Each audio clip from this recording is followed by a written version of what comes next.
Bismillahirrahmanirrahim. Assalamualaikum warahmatullahi wabarakatuh. Perkenalkan, nama saya Muhammad Hilman Imaduddin dari Prodi Informatika Universitas Siber Asia. Di kesempatan kali ini saya akan mempresentasikan tentang materi cloud computing ini untuk menganalisis pengaruh implementasi cloud computing terhadap sistem informasi manajemen web hosting. Nah, untuk identifikasi ini dengan identitas jurnalnya, sumber referensi dengan judul Analisis Pengaruh Implementasi Cloud Computing terhadap Sistem Informasi Manajemen Web Hosting. Dengan penulisnya ya dari jurnal ini Yulisa Gardenia dan Indra Febrina Widi dari institusi Universitas Dirgantara Marskal Surya Dharma dan Universitas Gunadarma. Untuk halamannya dari 165 sampai 172 dengan topiknya yakni implementasi cloud computing dengan sistem WHMCS pada layanan web hosting. Nah, latar belakangnya, masalah yang mendorong penelitian ini adalah biaya infrastruktur tinggi, yakni pemilik website harus menyediakan hardware dan software sendiri, termasuk biaya maintenance server. Lalu, sistem billing lama itu terbatas. Box billing yang digunakan sebelumnya tidak mendukung cloud modern, yakni LAAS, SAAS, dan PAAS. Nah, lalu pelanggaran lisensi software. Banyak perusahaan IT menggunakan software tanpa lisensi resmi, maka itu akan melanggar hukum hak cipta. Lalu akses remote terbatas. Manajemen layanan hanya bisa dilakukan lewat laptop atau PC, tidak ada dukungan smartphone. Oke. Tujuan dan manfaat dari penelitian ini adalah mengapa penelitian ini penting? Tujuannya adalah menganalisis pengaruh cloud computing pada sistem informasi web hosting. Lalu menjelaskan alasan penggunaan WHMCS. Terus menganalisis sistem informasi manajemen, yakni transaksi, bantuan, persediaan. Nah, terus lalu membandingkan WHMCS versus box billing. Untuk manfaat dari penelitian ini adalah hemat biaya operasional PSUGO. Nah, lalu skalabilitas layanan yang fleksibel, lalu akses manajemen remote via smartphone, dan referensi untuk bisnis web hosting modern. Nah, metode penelitian. Langkah-langkah yang dilakukan peneliti sebagai berikut. Yang pertama, analisis kebutuhan. Menganalisis kebutuhan server, OS, dan sistem pembayaran instan bagi pengguna web hosting. Yang kedua, desain flowchart WHMCS. Pembuatan flowchart alur pemesanan, yakni pilih paket, lalu invoice, lalu pembayaran, gateway, dan lalu akunnya aktif. Yang ketiga, yakni desain flowchart cloud hosting. Membuat flowchart alur cloud client, yang terdiri dari baca konfigurasi, lalu verifikasi sertifikat, lalu koneksi server. Yang keempat, perbandingan sistem. Nah, membandingkan fitur WHMCS versus box billing dari sisi billing, akun, control panel, dan produk. Yang kelima, evaluasi dan kesimpulan. Mengevaluasi hasil perbandingan untuk menentukan sistem terbaik bagi implementasi cloud.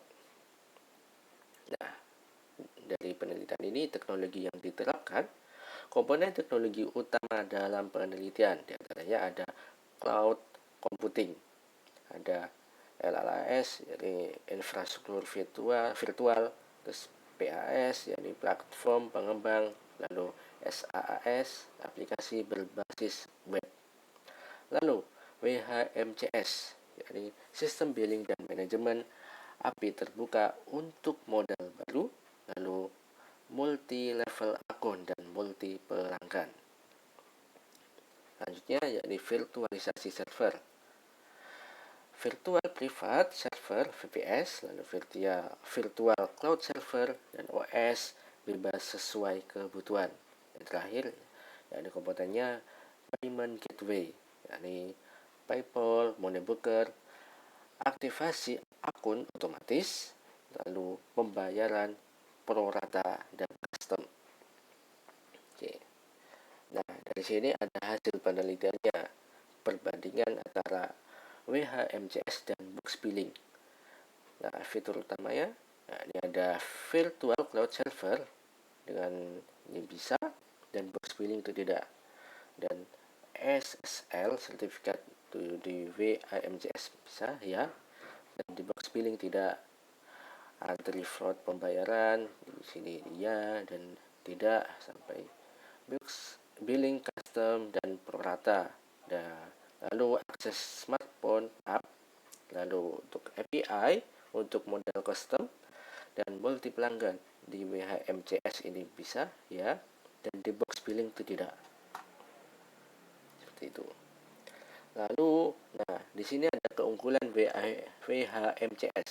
Mengapa WHMCS itu lebih unggul untuk cloud computing? Di antaranya ada fleksibilitas penuh, pilihan paket dari set hosting hingga cloud server dengan skalabilitas hampir tanpa batas. Lalu manajemen remote bisa diakses kapan saja, dari mana saja via laptop atau smartphone selama ada internet. Lalu API terbuka, bisa dikembangkan modal-modal baru sesuai kebutuhan bisnis melalui pertukaran data API. Lalu selanjutnya efisiensi biaya.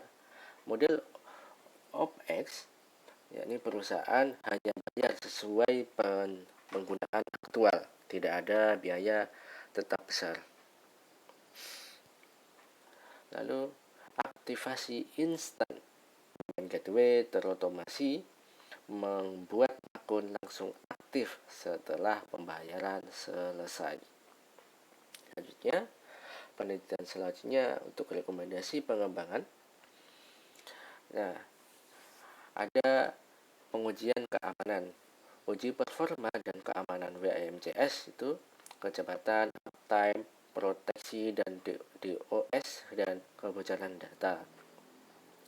Lalu rekomendasi selanjutnya integrasi AI, tambahkan kecerdasan buatan untuk prediksi research, deteksi anomali dan rekomendasi paket. Dan lalu komparasi platform cloud, bandingkan WHMCS di AWS, Google Cloud dan Azure untuk menemukan platform yang paling efisien. Selanjutnya, implementasi di pendidikan atau pemerintahan. Nah, terapkan di universitas atau instansi daerah atau UMKM dengan anggaran IT yang terbatas. Lalu, survei kepuasan pengguna. Nah, ukur tingkat kepuasan, kemudahan penggunaan, dan hambatan yang masih dirasakan pengguna. Oke, kesimpulan dari presentasi kali ini adalah WHMCS adalah solusi terbaik untuk cloud computing web hosting, lebih lengkap, lebih fleksibel, dan mendukung penuh IaaS, PaaS, serta SaaS. Nah, box billing tidak memadai untuk kebutuhan cloud computing modern. Ya, terima kasih. Ya, mungkin sekian untuk presentasi dari penelitian jurnal kali ini, dari jurnalnya analisis pengaruh implementasi cloud computing terhadap sistem informasi manajemen web hosting. Dan saya akhiri, terima kasih. Wassalamualaikum warahmatullahi wabarakatuh.